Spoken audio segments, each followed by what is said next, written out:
Hello everyone, অনেকদিন পর আমি একটা ব্লগ বানাচ্ছি।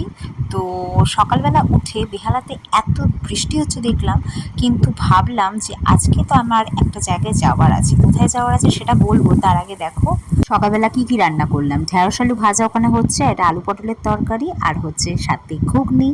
তো দেখো আমি রেডি হয়ে গিয়েছি। তো গেস করো তো কোথায় যাওয়ার জন্য রেডি হয়েছি। তো এই যে আমার মেয়ে স্কুলটা ছুটি হয়ে গেছে, এত বৃষ্টি পড়ছে, তো রেনি ডের জন্য ভ্যান আসবে না বলেছে, তো তাকে নিয়েও আমি চলে এসেছি। অ্যাকচুয়ালি আমি কোন্নগর যাচ্ছি, আর কোন্নগরে মার বাড়িতে একটা কাজ আছে, অ্যাকচুয়ালি ব্যাংকের একটা পাসবুক নেওয়ার আছে, তো সেটার জন্যই যাচ্ছি। আবার ব্যাক করব। তো আলটিমেটলি আমি চলে এসেছি আমার বাড়ি। আর দেখো ঝমঝমিয়ে বৃষ্টি স্টার্ট হয়েছে যেই আমি ঢুকেছি। দেখো ঝমঝমিয়ে বৃষ্টি পড়ছে, আর তার সাথে বাবা ধরছে মাছ ছিপ ফেলে। আর ফাইনালি আমি আমার নতুন পাসবুকটা পেয়ে গিয়েছি, যেটার জন্য আসা। আর তারপরে আমি একটু প্যাক মেখে নিয়েছি, যেহেতু পুরী গিয়েছিলাম কিছুদিন আগে, তো ট্যান পড়ে গেছে। আর এখানে দেখো বাবা অনেক ফুল তুলেছে, পুজো দেবে। আর আজকে হয়েছিল চিলি পটল, তার সঙ্গে আমি আচার নিয়ে নিয়েছি, আর লতি দিয়ে চিংড়ি মাছ, উফ কি যে লাগে খেতে।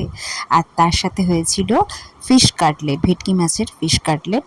আর এটা হচ্ছে মাছ ধরেছিল বাবা, সেই মাছ একটা তেলাপিয়া মাছ, সেটাই খাচ্ছি। আর তারপরে জমিয়ে লুডো খেলা হলো সবাই মিলে। তারপরে সময় যেহেতু খুব শর্ট, তো পেয়ারা মাখা খেয়ে রওনা দিয়ে দিলাম বেহালার উদ্দেশ্যে। তো চলো টাটা।